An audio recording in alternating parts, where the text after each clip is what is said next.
दोस्तों नमस्कार। एक बार फिर मैं हाजिर हूँ बेबाक राय बेबाक बोल के मंच पर।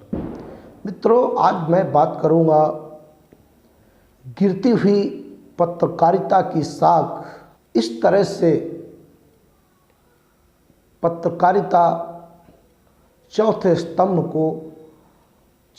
स्तंभ खुद ही अस्तित्व को समाप्त करने में लगा हुआ है। बहुत दुखद है और बड़ा दुख होता है जब पत्रकारिता जैसे पाक साफ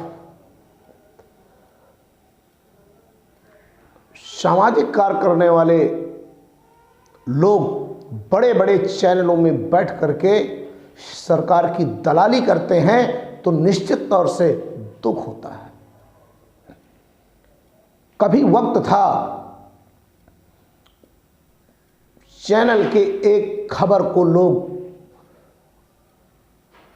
बिल्कुल आईने की तरह साफ और स्वच्छ मानते थे और सच की वानगी मानते थे, परंतु आज चौथा स्तंभ, खास करके वो मीडिया जो अपने आप को बड़े चैनल कहते हैं, वो मीडिया जो अपने आप को बड़े एंकर कहते हैं, आज अगर हम ये कह दें कि वो सब के सब सरकार के दल्ले बनकर रह गए हैं, भड़वे बनकर रह गए हैं, तो अति संयोग नहीं होगी। बिल्कुल ये आज की चौथे स्तंभ के अस्तित्व को गिराने का काम किया जा रहा है।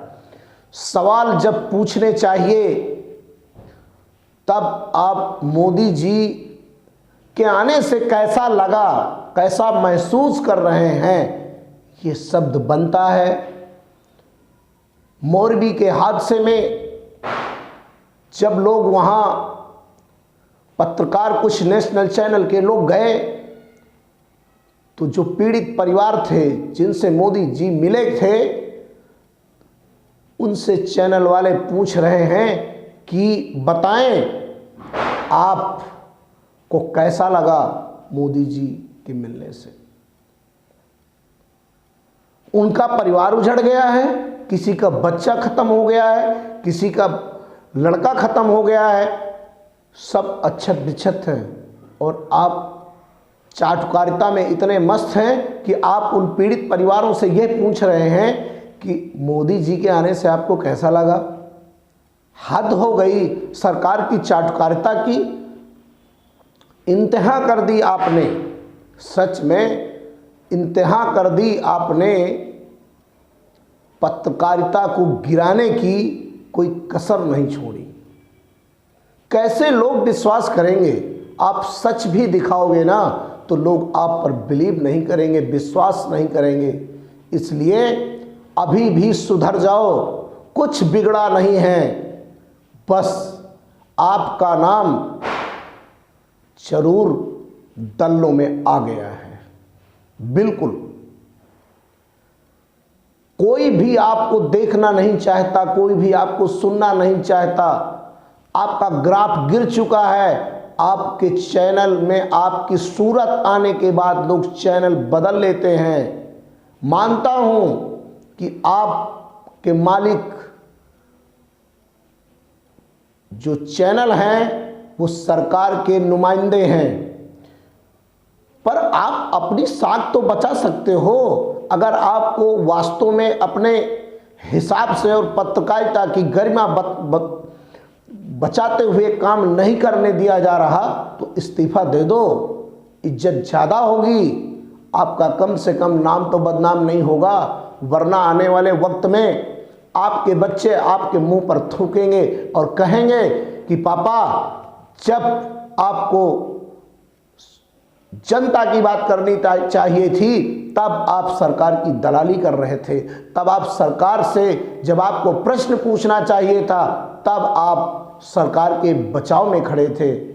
यह आपकी पीढ़ियां, आपके बच्चे आपसे पूछेंगे, सवाल करेंगे और आप कुछ नहीं बोल पाओगे। आपके मुंह पर उस समय तमाचा होगा। आपको अपनी जिंदगी से नफरत होगी कि हमने जो जिंदगी जी है वास्तव में कुत्तों से बदतर जिंदगी जी है। आपको अपनी जिंदगी से आपको नफरत होने लगेगी। कुछ तो सोचो, जिस जनता ने आप पर विश्वास किया है, जो जनता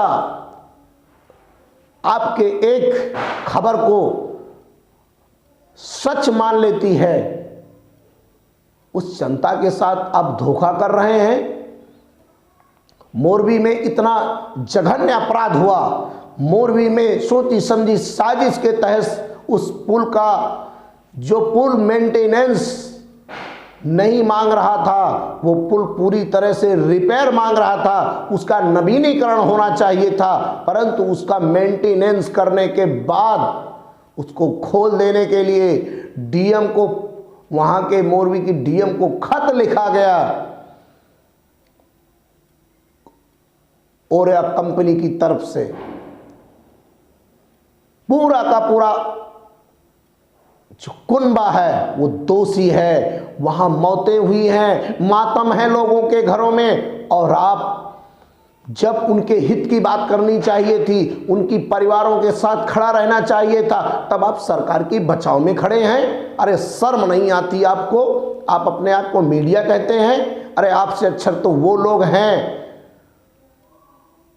वो अच्छे थे, एक जमाने में कोठों के भी भड़वे हुआ करते थे, परंतु आज उनको भी आपने पार कर दिया है। सरकार की जिस तरह से आप करिंदाईगिरी कर रहे हैं, ऐसा तो अंग्रेजों के ज़माने में भी वो चाटुकार नहीं करते थे। जिस तरह से आपने मीडिया को संसार कर दिया है, सर्वसार करके आपने मीडिया जगत को समाप्त करने का काम किया है। अरे इस समय आपको पीड़ित परिवारों के साथ खड़ा रहना चाहिए था, उनको न्याय मिलना चाहिए था, उनको सुरक्षा मिलनी चाहिए थी, उनको दवा मिलनी चाहिए थी, उनके परिवारों को मुआवजा मिलना चाहिए था। तब आप चर्चा सरकार की कर रहे हैं, तब आप चर्चा प्रधानमंत्री के बचाव की कर रहे हैं, तब आप वहां के गुजरात के मुख्यमंत्री के बचाव पर कर रहे हैं। शर्म आनी चाहिए आपको। आप चौथा स्तंभ नहीं हो सकते। निश्चित तौर से मुझे नहीं लगता कहीं से भी आप चौथे स्तंभ हैं। चौथे स्तंभ अगर आपको देखना है, अरे तो विचार करो रवीश कुमार से।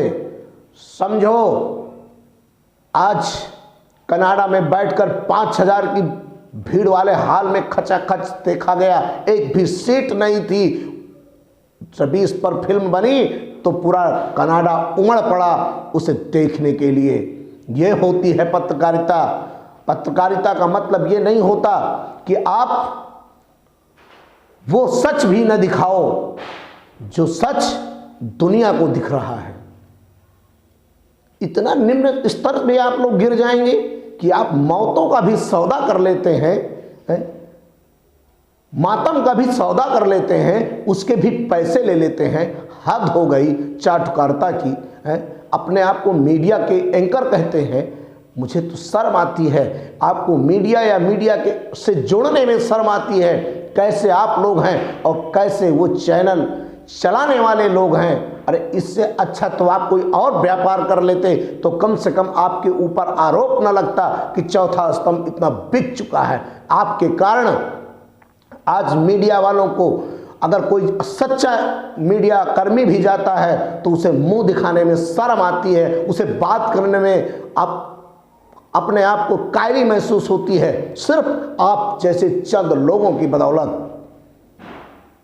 आप लोगों ने मीडिया का स्तर ही नहीं गिरा दिया, मीडिया को समाप्त करने का काम किया है, मीडिया को चौथे स्तंभ को डुबो देने का काम किया है। अगर वास्तव में अभी भी मीडिया बची है तो कुछ चंद लोगों की बदौलत मीडिया जीवित है और आज भी वो लड़ रहे हैं, सरकार से लड़ रहे हैं, पूरे प्रशासन और पूरे सिस्टम से लड़ रहे हैं, परंतु अपने वजूद को नहीं बेचा, अपनी कलम को नहीं बेचा, अपने ईमान को नहीं बेचा और आज भी पीड़ित परिवार की तरफ से खड़े।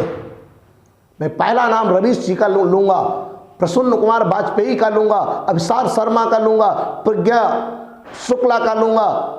बहुत सारे ऐसे अभी नामचीन व्यक्ति हैं जो जीवित पत्रकारिता को जीवंत किए हुए हैं, वरना आप लोगों ने तो डुबोने में कोई कसर नहीं छोड़ी थी। संविधान में चौथे स्तंभ का वर्णन है, परंतु चौथे स्तंभ के स्तर को आपने इतना निम्न स्तर से गिरा दिया है कि आपको सुनने में भी आज सही पत्रकारों को शर्म आती है कि आप जिन जनता के हित के लिए आपने ये चोला ओढ़ करके पहन करके बैठा है, वो चोला आपने सरकार की चूड़ियां पहन ली हैं। अरे इससे अच्छा होता कि और कोई आप व्यापार करते, कम से कम आपके ऊपर ये आरोप तो ना लगता। परंतु ना जाने आपने क्यों पत्रकारिता की आड़ में सरकार की जो चूड़ियां पहन ली हैं, सरकार के नाम की जो बिंदी और जो आपने मांग भर लिया है, इससे पत्रकारिता कलंकित हो रही है। और आने वाले समय में निश्चित तौर से मान के चलिएगा, आपके बच्चे आपके मुंह पे थूकेंगे और आप अपने बच्चों को जवाब नहीं दे पाओगे, क्योंकि आने वाला वक्त आपसे सवाल करेगा, ये देश आपसे सवाल करेगा। और अगर इस देश में कुछ भी आज की राजनीतिक लोगों की बदौलत देश का विकास रुकता है, देश गर्त में जाता है, तो इसके जिम्मेदार अगर सरकार है तो उससे 10 गुना कहीं जिम्मेदार इस देश की मीडिया होगी। वो उस चापलूस एंकर होंगे, वो मीडिया के लोग होंगे जिन्होंने सरकार का साथ दिया और ताली और थाली बजाने में मस्त रहे, सरकार का गुणगान करने में लिए मस्त रहे, इसलिए कि आपकी जेबें भरी जा रही हैं। आप भ्रष्टाचार में नीचे से ऊपर तक अकंठ तक डूब चुके हैं। आपको पत्रकार कहने में भी शर्म आती है। और आने वाला वक्त जो है ना, वो आपका इतना खतरनाक होगा कि जब आप पब्लिक के बीच में जाएंगे, आपका चेहरा पब्लिक देखेगी तो सच में इतना मारेगी, दौड़ा दौड़ा के आप लोगों को इतना मारेगी कि आप लोग अपना खुद का चेहरा भी पहचान नहीं पाओगे कि हम वही मीडिया वाले हैं जो टीवी में बैठकर कभी कभी भाषण दिया करते थे। देखना वो दिन भी आप लोगों के जीवन में जरूर आएगा। बस मैं आप लोगों से आज इतना ही कहना चाहूँगा। मैं अपनी पीड़ा, अपनी व्यथा आपसे बता रहा था, क्योंकि मैं भी एक पत्रकार हूँ और आप लोगों के कारण आज हम लोग भी कहीं बात करने लायक नहीं बचे हैं। इसलिए इस पीड़ा को अगर एहसास करो, समझो, तो अब भी कुछ नहीं बिगड़ा। सच बात बोलो, वरना इस्तीफा देकर के घर पे बैठ जाओ। आज के लिए बस इतना ही। जय हिंद, जय भारत।